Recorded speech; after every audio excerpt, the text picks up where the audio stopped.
Hai semuanya.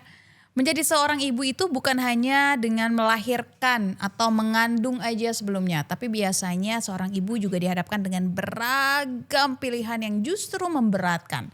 Ada yang harus meninggalkan anaknya untuk bekerja, atau ada yang harus resign dari perusahaannya demi bisa mengurus anak. Ada yang harus LDR, baik karena pendidikan ataupun karena bekerja. Dan apapun keputusan yang diambil, gak ada yang salah. Karena semuanya sebenarnya visinya satu.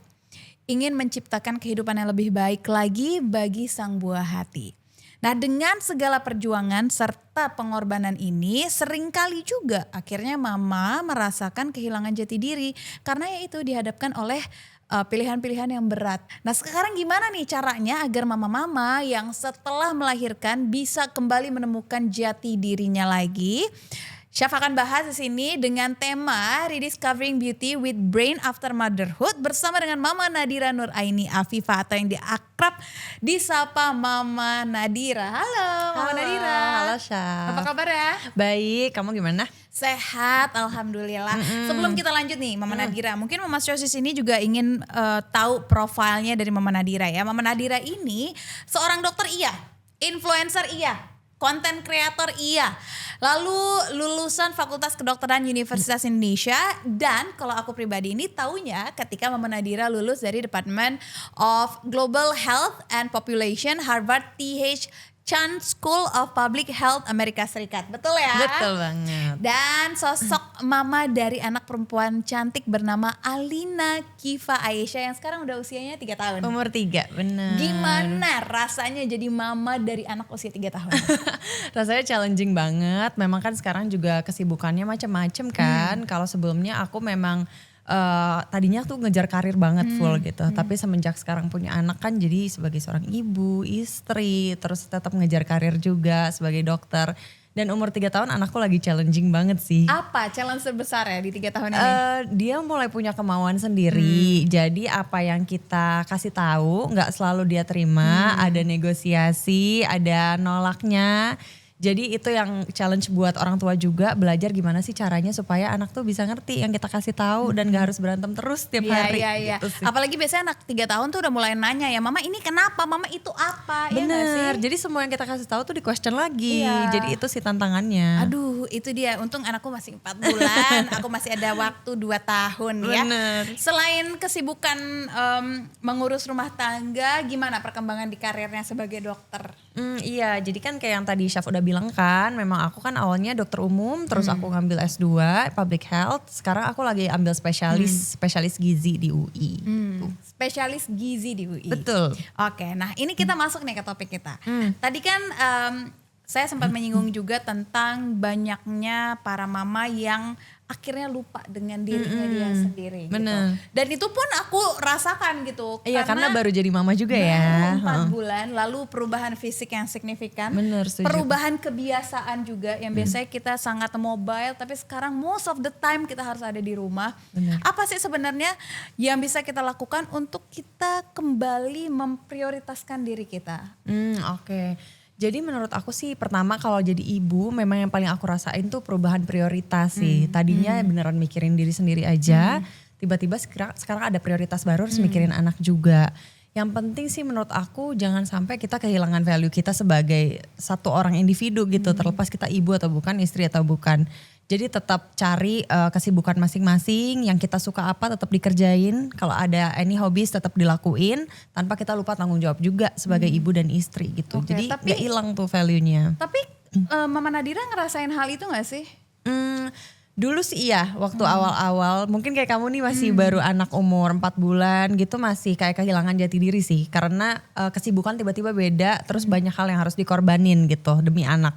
Tapi kalau sekarang sih udah enggak sih, udah benar-benar adaptasi. Oke, berarti sebenarnya momen kehilangan jati diri untuk sementara waktu itu sangat umum terjadi ya? Umum banget dan wajar ya pastinya, karena kan perubahannya banyak gitu dan bahkan perubahan fisik juga, jadi banyak banget sih.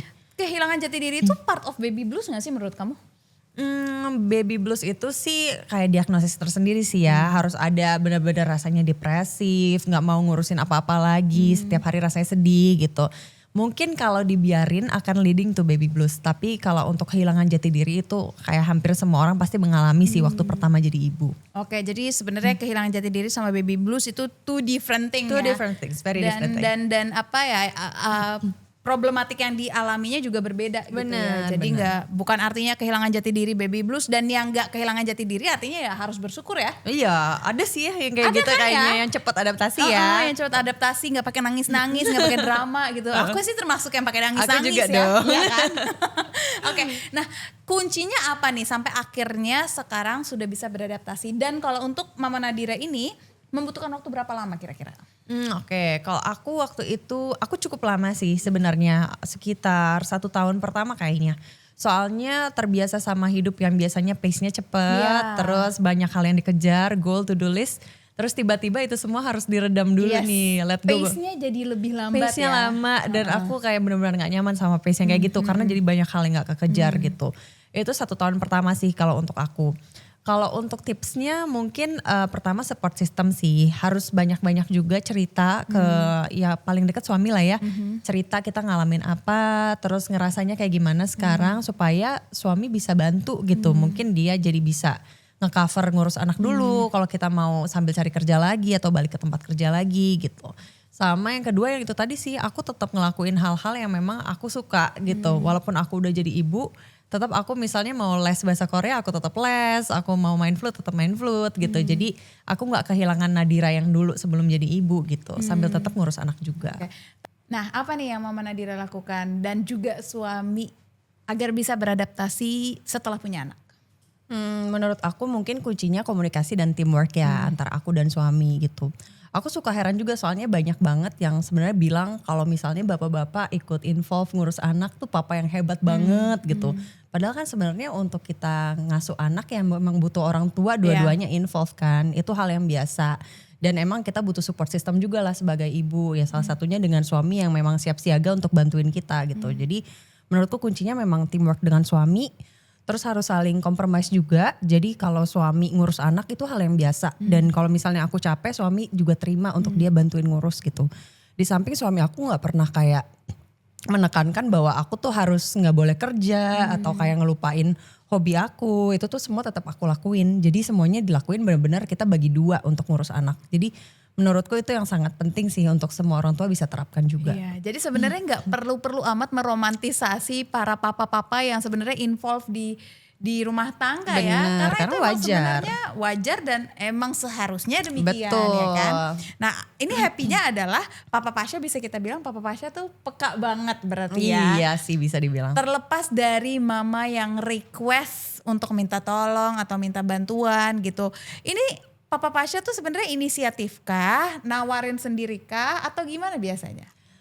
Awalnya memang harus kita secara eksplisit ngasih tahu gitu bahwa emang kita udah capek nih, terus harus kayaknya harus berdua. Itu pun sebenarnya hal yang udah aku discuss sebelum anak lahir sih. Jadi udah bilang bahwa nanti waktu anak lahir kita dua-duanya ya bantu-bantuan ya. Dan kebetulan juga dua-duanya kan berkarir nih, aku dan Pasha. Jadi memang harus saling compromise lah untuk saling bantu satu sama lain. Terus tapi makin lama makin kesini jadi udah tahu perannya masing-masing Polanya aja juga ya. polanya. Kalau aku capek, Pasha langsung take over tanpa aku harus kasih tahu. Begitu juga kalau misalnya Pasha udah ngurusin nih weekend karena aku lagi praktek misalnya. Begitu pulang praktek aku langsung ambil anak. Jadi masing-masing udah tahu perannya sih dan gak hitung-hitungan lah dalam ngurus anak. Iya, nggak hitung-hitungan itu paling penting. Nggak boleh juga adu nasib. Aku tuh udah capek. Bener. Ya kan, banyak Itu banget sering tuh sih. adu nasib ya, sering terjadi. Tapi memang itu balik lagi ke komunikasi dan juga compromise itu tadi ya. Betul. Aku jadi penasaran deh Mama Nadira sebagai seorang achiever. Ada bucinnya juga gak sih kamu? Bucin ya. Sebenarnya sih menurut aku sebagai perempuan ya, semandiri-mandirinya juga pasti ada saat-saat yang kita vulnerable dan pengen rely on ke suami gitu, pengen dependent ke suami. Dan itu juga aku banyak sih sisi seperti itu, apalagi kalau misalnya lagi ada banyak masalah, lagi capek, itu pengen kayak diurusin aja sama suami gitu lah ya sisi bucinnya. Jadi menurut aku itu juga tetap gak bikin kita perempuan jadi lebih rendah dari laki-laki sih. Karena lagi vulnerable aja. Jadi memang perempuan dan laki-laki itu setara gitu. Ngomongin tentang mandiri, pernah gak sih Mama Nadira terima omongan ngapain sih sekolah tinggi-tinggi, ngapain sih jadi mandiri, ujung-ujungnya balik ke dapur? Gak setuju. Karena sebenarnya pernah dengar nggak kalau sebenarnya kecerdasan dari ibu itu diturunin ke anaknya? Oh iya, jadi itu benar. Iya sih, nggak sepenuhnya benar sih, karena sebenarnya kecerdasan itu kan dipengaruhi banyak hal ya. Iya betul. Ada dari genetik tadi, ada juga bisa dari nurture, jadi pengasuhan kita ke anak, bisa juga dari nutritionnya, jadi dari makanan yang kita kasih ke anak. Cuma kan kalau ibunya pintar, berarti kan secara genetik bisa nurunin ke anak. Terus juga berarti bisa ngasih pengasuhan yang pola pengasuhannya juga oke buat anaknya, sesuai kan. Dan termasuk juga dari faktor gizinya juga jadi sesuai, bisa tahu makanan yang cocok buat anak apa. Jadi sebenarnya ya balik lagi mau perempuan itu jadi ibu rumah tangga, kembali ke dapur kayak yang dibilang, tetap aja butuh kepintaran dan itu yang nanti akan nentuin kecerdasan anaknya juga ke depannya. Itu hal yang susah gak sih kira-kira? Susah sih tentunya, ya pasti challenging juga sih. Jadi memang menurut aku itulah kenapa emang perempuan itu harus selalu belajar, terlepas nanti perannya jadi apapun di keluarga dan profesinya apapun gitu. Oke tuh, perempuan tetap harus belajar apapun profesinya, setuju banget. Tapi pernah gak terima komentar negatif related to your education, terus dengan jam kerja yang sibuk gitu, pernah gak? Kalau sekarang sih enggak, tapi justru dulu sih sebelum aku berangkat ke Harvard gitu. Jadi waktu baru keterima itu banyak banget komen-komen yang bukan cuma dari teman-teman bahkan, tapi dari keluarga di beberapa gitu yang menanyakan kayak yakin nih mau pergi, karena kan waktu itu aku tahun 2020 keterimanya 2019 sorry, keterimanya 2019 dan itu tuh aku baru nikah 1 tahun, jadi kan harusnya masih adaptasi sama rumah tangga ya.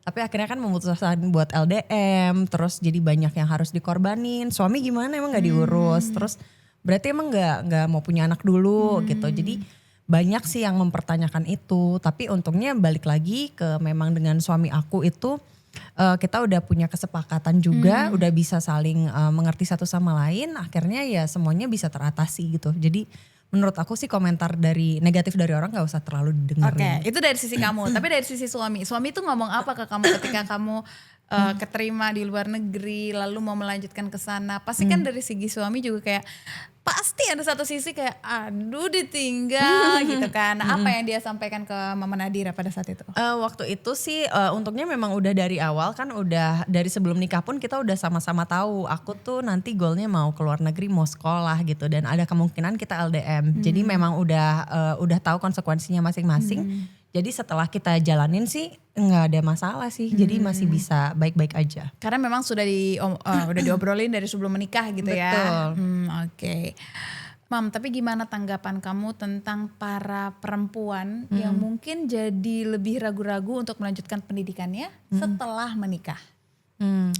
Jujur aku juga sering sih ketemu memang perempuan yang kayaknya enggan banget, sungkan banget untuk ngelanjutin pendidikan setelah menikah ya. Karena akan challenging, terus takutnya nanti ketinggian, takut ditinggal suaminya atau ditinggal laki-laki gitu.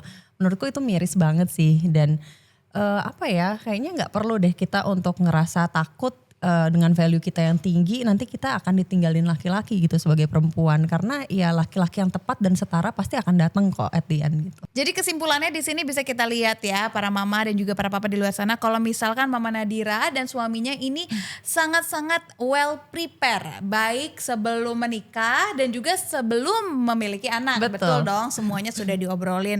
Jadi sudah siap sebagai partner dan juga sebagai parent. Benar. Ya kan? Nah tapi sekarang pertanyaan terbesarnya adalah, pernah gak merasa insecure? Ada gak sih momen-momen merasa insecure? Mungkin dengan bentuk tubuh atau segala macam?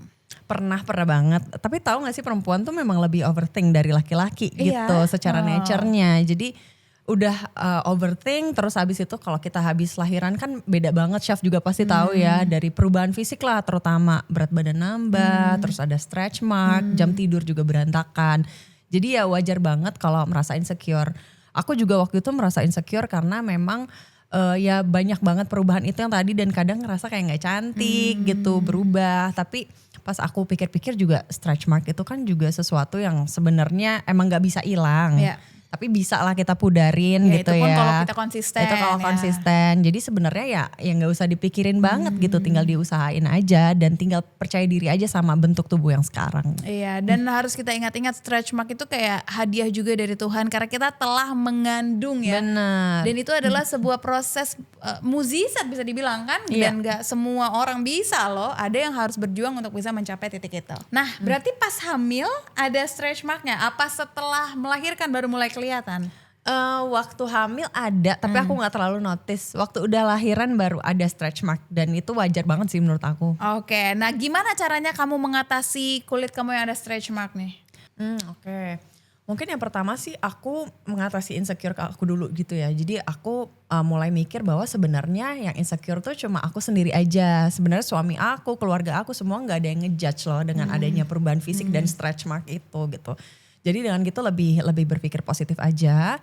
Terus yang kedua ya aku sadar aja bahwa stretch mark itu sebenarnya kan cuma kebentuk karena kita badannya membesar gitu kan selama hamil. Jadinya ya kulit kita meregang tapi elasticity-nya nggak bisa nge-accommodate itu kan. Jadinya ya udah tuh karena kurang hidrasi juga selama hamil muncullah si luka-luka di lapisan kulit jadi guratan stretch mark. Jadi ya balik lagi sebenarnya paling penting adalah kita memprevent tuh sejak awal supaya stretch mark itu nggak muncul.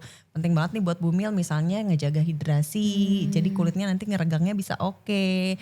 Terus juga yang pentingnya pokoknya pakai skincare-nya tuh dari sebelum kita melahirkan sih justru. Yang penting jaga hidrasinya gitu. Nah jadi kandungan yang bisa bantu buat stretch mark tuh sebenarnya ada 2. Nih aku maju dikit ya, sorry ya. Iya.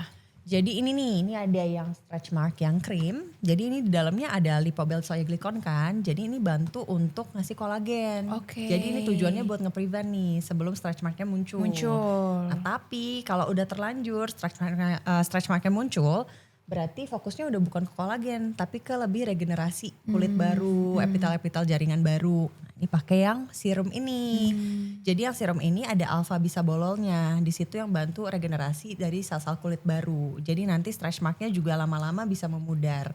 Nah ini dua-duanya dari yang stretch mark treatment series dari Mama's Choice ya. Aku Iya. pakai ini sih dua-duanya dan emang ada kandungan itu dan kebetulan dibeliin suami juga. Oke, jadi cocok ya pakai serum dan krim ya. Jadi emang ini stretch mark treatment seriesnya yang dipakai ya Betul. untuk mengatasi, luar biasa banget. Jadi kalau untuk mengatasi stretch mark dan insecurities aja riset, emang demen belajar apa gimana sih?